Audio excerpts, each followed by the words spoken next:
Escolha de Rosto, take 1. Os duelos verbais são uma tradição na literatura brasileira. Desde Machado de Assis, passando por Nelson Rodrigues, Luiz Fernando Veríssimo, Dalton Trevisan, Rubem Fonseca e você. Por que o bang bang verbal foi um modo do brasileiro compor a sua escrita? Eu acho que o brasileiro, de modo geral, gosta de conversar, né? E isso, de certa forma, se reflete na literatura. E para que serve deixar os personagens falarem? Isso dá verossimilhança narrativa? Eu diria que é tanto questão de verossimilhança, né? Dá movimento, né? A história, né? Que está sendo contada, né? Dificilmente, se há mais de um personagem, dificilmente poderá não haver diálogo, né? E ele ajuda na composição da psicologia dos personagens? Ah, sim, claro. É fundamental. O diálogo também é um jeito de dar uma visão plural de uma situação? Sim, eu acho que sim, porque às vezes há no diálogo visões diferentes, né, de uma determinada coisa, de um assunto, tudo. Então isso, eu acho que essa pluralidade estabelece uma verdade, né, múltipla da narrativa, né? Você pode falar um pouquinho pedante aqui, mas eu acho que isso aí, né? Ela permite várias visões, às vezes, né? Um autor que, muito citado a esse propósito, né, é Dostoiévski, né? Então, eu acho que se você lê, há opiniões conflitantes entre os personagens e tudo, né? E qual é a opinião do autor? É tudo aquilo. E no seu caso, quando escreve um diálogo, você tenta defender cada personagem, você tenta pensar como cada um dos personagens? Sim, eu tento pensar com cada um, como se fosse cada um deles, né? E vou mais longe, isso até é muito comentado a meu respeito como autor, que eu leio em voz alta os textos, não só os diálogos, leio tudo que eu escrevo, né, a certa fase mais para o fim, né, quando quase estou dando por terminado a parte de escrever tudo, eu leio tudo em voz alta. E no caso específico de uma narrativa que tem diálogos, né, que é quase que de uns anos para cá a maioria dos meus livros são assim, né, eu leio e como se fosse cada um dos personagens. Então, aquilo ali, se é uma discussão, eu discuto, elevo a voz e tal, né? Faço a voz de cada um, né? Entro, se possível, né, como eu gosto, na alma de cada um e procuro ser cada um naquele momento, né? De onde veio essa ideia de ler em voz alta? Eu, ainda na adolescência, li uma pequena biografia do Flaubert, e lá contava que ele lia os textos dele em voz alta, né? E eu resolvi experimentar fazer isso com os meus textos, que eu já tinha escrito muita coisa, né, nessa época, e achei assim, sensacional, né? Porque aí descobri que uma coisa é você ler o texto mudamente e outra você ler o texto em voz alta. Você descobre coisas que você não via antes, né? Então, hoje, quer dizer, desde então, eu nunca deixei de ler meus textos em voz alta. Eu acho assim, um texto sensacional, né? Fundamental. E tem um dado curioso, né? Eu li também nessa biografia, que o Flaubert, né, morava na província, ele então ficava lendo em voz alta no escritório dele, com a janela aberta, e os meninos da redondeza vinham ali para vê-lo e escutar e falava, para ver o doidinho, né, ali lendo, falando alto sozinho, né? Mas é uma coisa assim muito interessante, porque tem a ver não só com o som, mas também com a própria respiração. Então, se eu leio um texto meu e estou sentindo uma certa dificuldade, assim, né, forçando a respiração, é sinal que tem alguma coisa de errado nele. Aí reescrevo tudo e volto novamente a testar o texto. E você lê sempre na mesma posição? Não, isso também até diria, já virou folclore a meu respeito, né? Porque eu disse uma vez, e essa informação correu o mundo afora aí, que eu leio meus textos sentado, de pé e deitado. Por que isso? Não é brincadeira não, é porque eu percebi que em cada uma dessas posições você vê de maneira diferente o seu texto. Isso é uma coisa que tem uma base até biológica, né? A questão do afluxo do sangue ao cérebro. Então, muda o cérebro, muda a visão do texto, né? E como que se cruza o fosso entre linguagem escrita e linguagem falada? Eu não diria que há um fosso. Eu acho que há a hora da linguagem escrita e a hora da linguagem falada, né? Mas é que o diálogo é a linguagem falada mais escrita, né? De certa forma. Assim, Sim. é uma linguagem escrita que remete à linguagem falada. E aí, como que se faz? Essa é uma questão até, eu diria, um pouco complexa, né? Porque alguns dizem até, permita, né? Elogiando o meu texto, fala que parece diálogos gravados da realidade.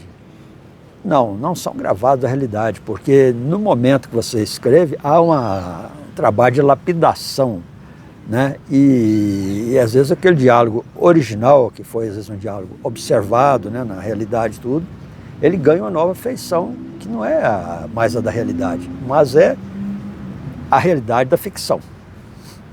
No seu caso, como o senhor consegue o coloquialismo, quer dizer, parecer uma linguagem de verdade? Escutando gente na rua, por exemplo, ou não? É uma invenção que acaba sendo tão boa que tem cara de realidade? Não, tem muito a ver com a observação da realidade. E eu me permito até citar uma passagem de uma época da minha vida, da adolescência especificamente, ali pelos 12 anos, eu gostava muito de imitar as pessoas, assim, pessoas que tinham para mim, uma certa característica marcante, né? E pessoas ligadas à família, em termos de amizade ou de parentesco mesmo. E, de certa forma, eu fazia sucesso. Tanto é que eu, às vezes, imitava uma determinada pessoa, numa rodinha, né, de casa, tudo. Aí eu falava, agora o fulano, né? Aí eu imitava o fulano. Agora o outro, fulano, né? Aí, não, agora chega. Então, eu acho que vem já dessa época, né? Eu gostava, eu sempre fui, assim, muito atraído por diálogo. Eu gosto de ver como as pessoas conversam, né, na rua, as expressões, né? Tudo isso me atrai muito. Eu acho que uma tendência que eu tenho, né, desde essa época da adolescência e desde quando eu comecei a escrever, porque já meus primeiros contos têm muito diálogo, né? Então, é isso. O bom escritor de diálogos é aquele que fala muito ou aquele que escuta muito? Eu acho mais o que escuta muito. O que fala muito, eu não acho que seja muito bom diálogo, não, porque prolixidade não dá bom resultado na literatura, não. Aliás, só completando, né, eu gosto muito de um provérbio que o meu pai, já falecido há tempos, gostava muito de citar. Diga-se antes que ele era uma pessoa de poucas palavras, assim, no cotidiano, né? Aliás, a minha família toda era assim. Então, meu pai gostava de dizer, quem fala muito dá bom dia a cavalo. Então, eu acho que na literatura também, quem fala muito dá bom dia a cavalo. Na sua opinião, quem que trabalhou bem o diálogo na literatura brasileira e estrangeira? Quem são os bambambãs? Eu costumo citar, para ficar apenas no autor, eu costumo citar o Hemingway, né? Eu acho que qualquer pessoa que queira, qualquer autor que queira escrever bom diálogo, tem que passar pelo Hemingway, né? Tem que ler o Hemingway. Esse, para mim, é talvez o maior deles em termos de diálogo. Que é um diálogo bem seco, né? É um Isso. diálogo objetivo.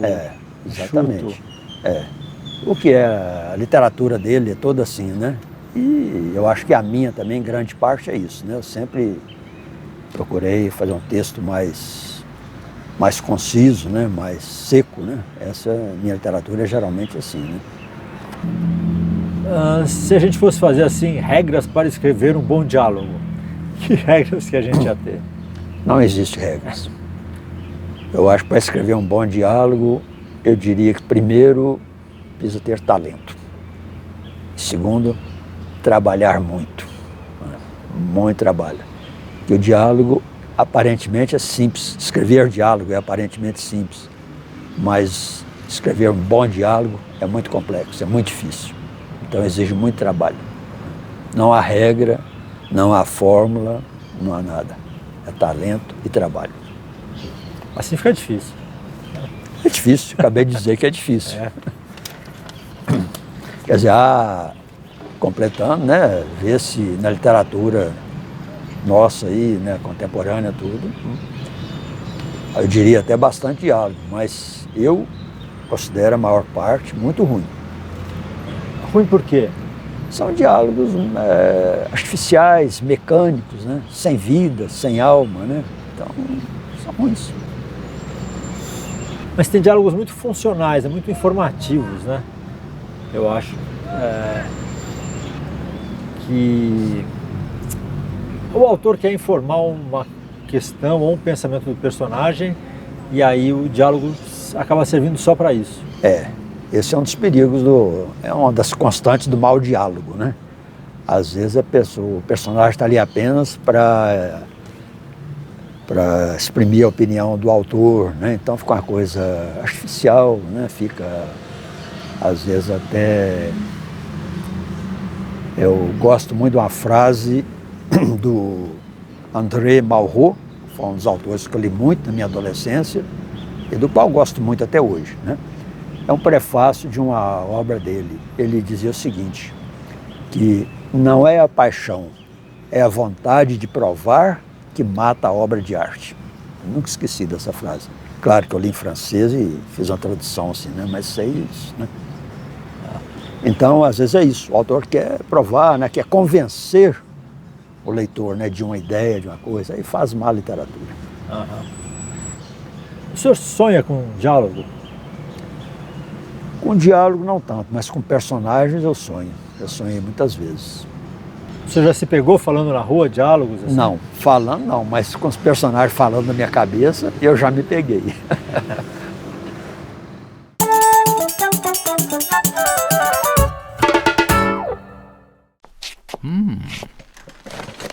Não há criação artística ou literária que se compare a uma criação de galinhas. Dei conta, de repente, que gostava de palavras, de que queria mexer com palavras. Não só com a casca delas, mas com a gema também. Nunca pensei em expor qualquer teoria a respeito do meu minguado trabalho, nem vejo sentido nisso. Ou esse trabalho fala por ele mesmo, sem socorro de qualquer suporte teórico ou expositivo, ou deve ser descartado. O mundo não começa nem termina na literatura. Enquanto escritor, se há interesse em saber, tive sim 3 preocupações. Desenvolver meu aprendizado da língua, um processo que não acaba nunca. Fazer leituras pertinentes de alguns autores, segundo os meus critérios, e fazer uma leitura atenta da vida que acontece fora dos livros. Tem mais isso, no que fui radical. Não permiti que transformasse minha cabeça numa lata de lixo.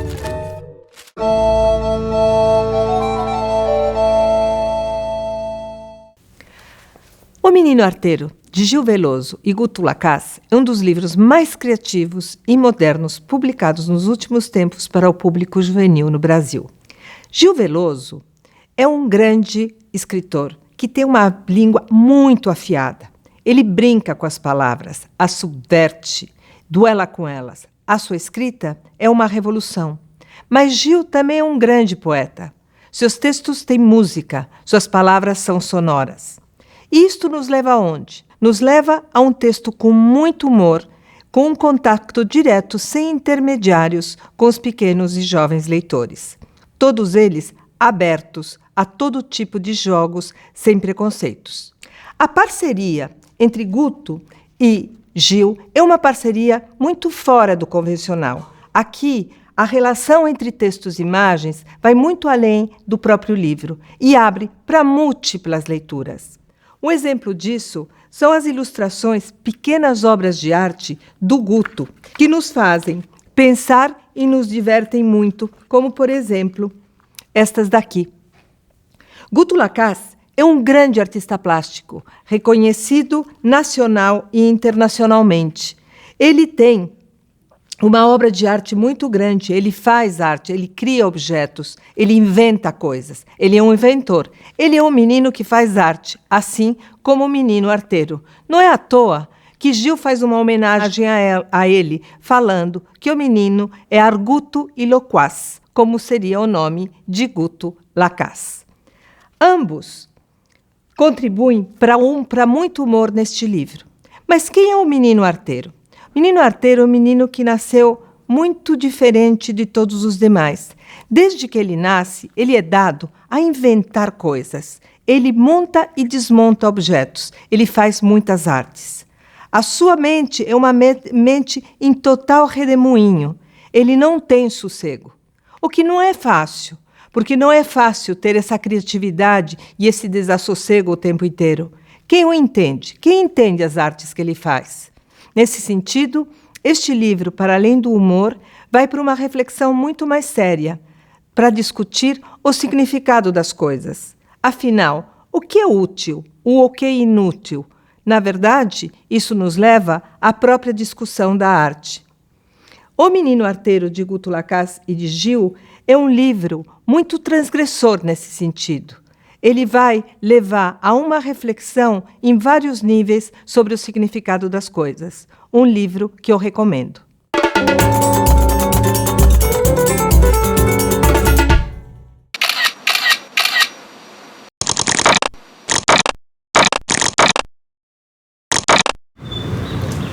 Eu escrevo na minha casa. E o lugar da casa depende do momento, não tem lugar determinado, não. Escrevo às vezes na copa, escrevo às vezes no meu quarto, né? Qualquer lugar, onde der vontade na hora. Eu escrevo desde meus começos até hoje, escrevo primeiro à mão. Depois eu escrevia e até hoje escrevo à máquina de datilografia. Costumo até me dizer nos tempos atuais que eu sou um pterodactilógrafo. E depois digito, né? Então são 3 etapas, né? E cada etapa dessa, né, o texto vai mudando, né? Porque eu vou sempre modificando, né? Isso é muito conhecido, né, a meu respeito como escritor, eu trabalho meu texto obsessivamente, né? Então até um texto ficar pronto demora muito. Só para dar um exemplo, meu romance Perdição me custou 10 anos de trabalho.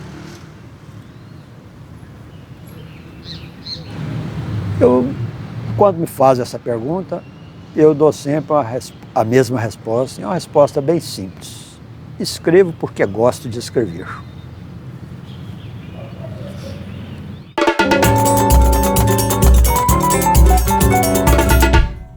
E aí pessoal, tudo bem com vocês? Eu sou Eduardo Silto e hoje falarei um pouquinho sobre o livro O Vampiro de Curitiba, do Dalton Trevisan. O Vampiro de Curitiba narra a história do protagonista Nelsinho através de vários contos desconexos que se encaixam por um detalhe: a mente doentia de um jovem de 20 e poucos anos que no auge da sua juventude comete atos perturbadores e que vão fazer você pensar 2 vezes, refletir sobre o mundo em que vive. O livro ele foi escrito pelo Dalton Trevisan nos anos 60, porém, apesar de ser um livro antigo, ele ainda trata de muitos assuntos que permanecem atuais na sociedade, como por exemplo o assédio sexual e a visão machista em que o mundo ainda tem das mulheres. No livro, o protagonista Nelsinho não tem o menor respeito com as personagens femininas à sua volta. Ele as assedia, as violenta e as maltrata. E a descrição dessas cenas fazem com que o leitor fique tão chocado e comece a criar repúdio, gente. Eu fiquei realmente incomodado enquanto eu lia. E eu acho que esse era o intuito do autor, mostrar o quão errados esses atos são. E o Dalton ele consegue bem retratar essa realidade da época. Foi interessante para entender como os assuntos eram retratados naquela época, como eram vivenciados. E a personalidade personalidade do protagonista, gente, ela é totalmente doentia. Foi quase como acompanhar um psicopata procurando pelas vítimas. E um ponto bizarro sobre o personagem, que apesar dele ser essa pessoa horrível, na luz do dia, as pessoas à volta dele tratavam ele como se ele fosse uma pessoa normal. E esse livro mostra que não é assim,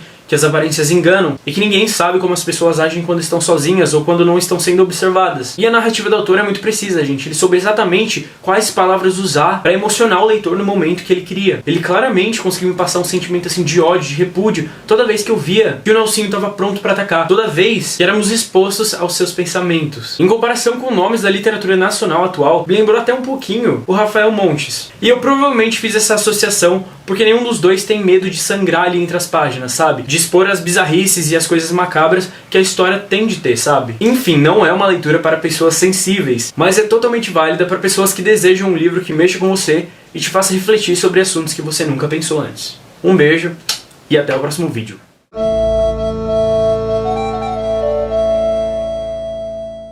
Duas vezes ela já havia passado ali na minha frente e eu a observara. Era bonitinha, loira, os cabelos em desalinho e a roupa um pouco desleixada. Mas não parecia estar em viagem. Era mais provável que estivesse esperando alguém que fosse chegar.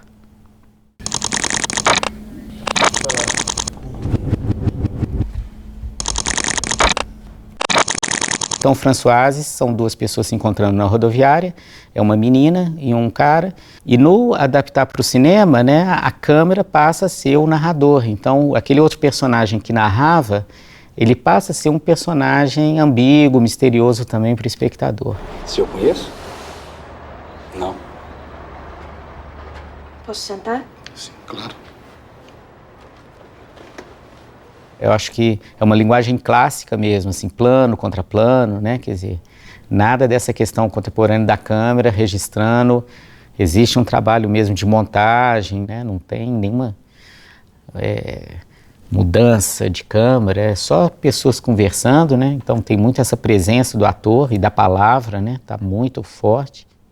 Nesse processo de fazer, a gente tentava cortar às vezes. A gente tentava cortar uma fala ou outra, não tinha como tirar. Porque essa frase, ou ela fazia falta para o início do filme, que se referiu a ela, ou então você tira ela, ela ia fazer falta no final. Então, assim, toda frase ela tinha uma informação. Isso assim, me surpreendeu muito, essa questão da unidade mesmo do texto, né, do escritor, né, que a gente, nós diretores, cineastas adaptando, a gente simplesmente se apropria daquilo, né, e fica difícil desconstruir.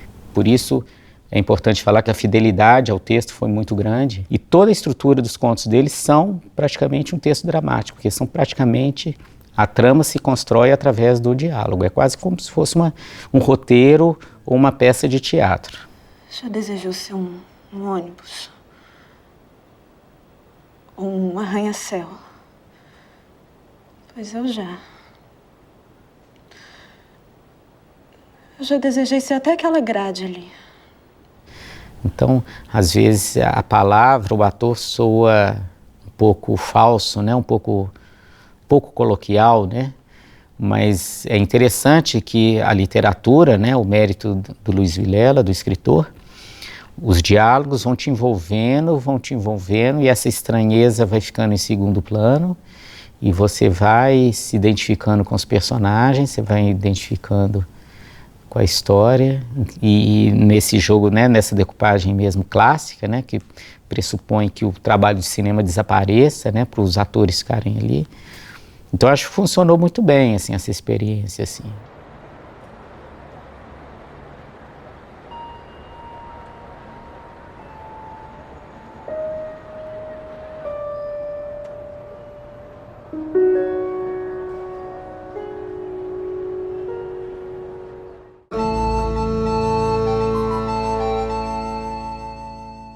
Eu indicaria não um determinado livro, mas a obra toda de um escritor, que é o Hemingway, né, de que eu já falei agora há pouco a respeito dos diálogos, né? Então eu acho que tanto os romances dele quanto os contos, né, vale a pena ler. Não só, claro, por causa dos diálogos, né, por causa de tudo que ele escreveu. É realmente um dos meus autores preferidos. Eu acho que toda pessoa devia ler e caso de um escritor que está começando, eu acho que eu indicaria a obra dele.